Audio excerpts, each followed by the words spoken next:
एक खूबसूरत लड़की होती है जो रशिया और अमेरिका के झमेले में आ जाती है, मतलब उनकी जासूस बन जाती है और पूरी तरीके से फंस जाती है। लेकिन क्या वो इस जगह से निकल पाएगी या कभी बच पाएगी या नहीं, ये इस पूरी मूवी का स्पॉट है। Welcome back guys. मूवी की शुरुआत होती है, हमें दिखाया जाता है टॉमी के नाम की औरत को, लड़की को जो डांस कर रही होती है और डांस करते करते उसकी टांग टूट जाती है। असल में वो पैसे कमाती है डांस करके, क्योंकि उसकी माँ बहुत बीमार रहती है और उनको इलाज की ज़रूरत पड़ती है। लेकिन जब उसकी टांग टूट जाती है तो इसका ये डांस करने का सपना टूट जाता है। वो ये सोचती है कि मैं पैसे कैसे कमाऊंगी अपनी माँ के इलाज के लिए। अंकल घर पे आते हैं जिनका नाम होता है इवान। वो इसे एक ऑफर देते हैं, बताते हैं कि तुम्हारी टांग टूटी नहीं है, एक्सीडेंटली उसे छुड़वाया गया है। वो ऐसे प्रूफ देते हैं कि तुम्हारी एक दोस्त ने तुम्हारी टांग छुड़वाई गई है, क्योंकि वो तुमसे जलती थी, क्योंकि तुमसे अच्छा डांस करती थी और वो चाहती थी कि वो डांस में तुमसे ज़्यादा आगे जाए। तो ये सुनने के बाद उसे बहुत ज़्यादा दुख होता है और सीधे सीधे काम करती है, वहाँ पर जाती है और अपनी उस फ्रेंड को मार डालती है। और ये करने के बाद वापस बस में आती है और फिर दोबारा अपने अंकल से मिलती है। उसके अंकल उसे बताते हैं कि एक नेट नाम का अमेरिकन जासूस है जो रशिया में रहता है, लेकिन वो एक मारवा के नाम था जो रशियन है, उससे इंफॉर्मेशन एक्सचेंज करता है। तुम्हारा मिशन इतना ही, तुम उसके पास जाओगी, उसे सेड्यूस करोगे और कैसे भी करके उसके बारे में पता करोगे मारवा असल में है कौन। और इस बात के लिए हम तुम्हारे माँ के इलाज के पैसे देंगे, उनकी सारी फैसिलिटीज़ पूरी करेंगे, जो भी उनकी रिक्वायरमेंट्स हम सब करवाएंगे।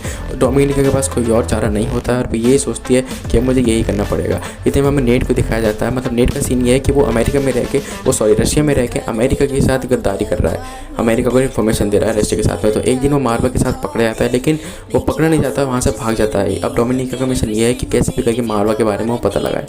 तो वो अपने अंकल से मिलते हैं, अंकल से बताते हैं कि हम तुम्हें एक ट्रेनिंग स्कूल भेज रहे हैं जहाँ पे तुम्हारी जासूसी की ट्रेनिंग की जाएगी।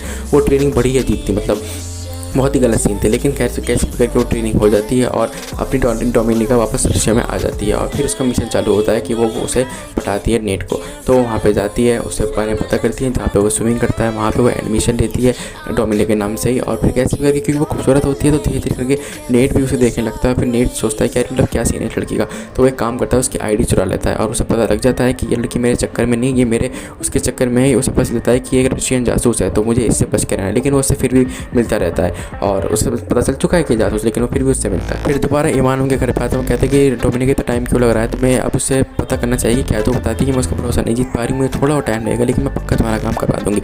और वो उससे झूठ बोल देते हैं कि मेरी एक दोस्त जो मेरी एजेंट है साथ में, वो उसका कोई मिशन चल रहा है, मैं उससे भी हेल्प कर रही हूँ। अंकल ईमान सोचते हैं कि अच्छा तुम उसकी हेल्प कर रही हो। वो घर पर जाते हैं और अपना एक जासूस भेजते हैं और वो जो है उसकी एजेंट को मरवा डालते हैं, जबकि ऐसा कुछ भी नहीं था, वो उसकी हेल्प बिल्कुल भी नहीं करी थी। ये देखने के बाद वो बहुत डर जाती है और वो रशियन जो जासूस होता है वो उसे धमकाता है कि अगर तुमने मिशन कंप्लीट नहीं किया तो हम तुम्हें भी ऐसे चलपा के मार डाल देंगे। मतलब बहुत ही बेरहमी से मार रखा था, बकरे की तरह काट रखा था।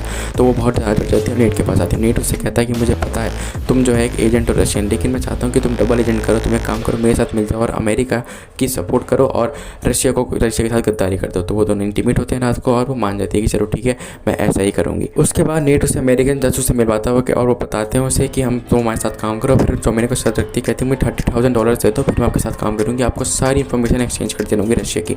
तो वो बोलते हैं चलो ठीक है मैं ऐसा कर देते हैं और वो उसके अकाउंट में 30,000 रुपये डाल देते हैं। फिर इसके बाद वो दोबारा रशिया में वापस आती है, मतलब तब वो अमेरिका में थी तब वो रशिया से वापस आती है और उस पर शक होने लगता है, क्योंकि उसके सीनियर को उस पर शक होने लगता है। तो वो उसे पकड़ लेते हैं और उसे काफ़ी टॉर्चर करते हैं और वो कहते हैं कि हमें बता दो कि तुम उसके साथ क्या करने वाली हो नेट के साथ में। उसके अंकल ईवान आते हैं, बोलते हैं कि तुम ये क्या कर रही हो, वही सच बताओ। तो वो बताती है कि नहीं मैं उसका भरोसा जीत चुकी हूँ और मैं तुम्हारे भरोसा जीत जाऊँगी और मैं तुम्हारे साथ पक्का गद्दारी नहीं करूँगी, ऐसा वो उनको दिलासा देती है। फिर वो दोबारा नेट से मिलती है, नेट के साथ वो दोबारा सीन करती है। लेकिन जब वो सुबह उठती है सीन करने के बाद रात को ही, तब वो देखती है कि रशियन जासूस ने जो है नेट को पकड़ रखा है और वो ये देख के डर जाती है और वो उसे टॉर्चर करने लगती है। वो दिखाती है कि मैं तुम्हारे साथ हूँ रशिया के साथ में, लेकिन जैसे ही उसे मौका मिलता है वो उस रशियन जासूस को मार डालती है और वो नेट से प्यार करती है और वो कहती है कि नहीं मैं तुम्हारे साथ नहीं हूँ। फिर वो दोनों अस्पताल में मिलते हैं, वहाँ पे जहाँ पे एक जनरल आते हैं, वो बोलते हैं कि मारवा कोई और नहीं है नेट का बल्कि मैं ही हूँ। असल में मैंने ऐसा इसलिए करा है क्योंकि रशिया से मैं बहुत प्यार करता था, लेकिन जब मेरी वाइफ बीमार थी तो रशिया में से किसी ने मेरी हेल्प नहीं करी थी। उनको लगता था कि मेरा मिशन एक्सपोज हो जाएगा,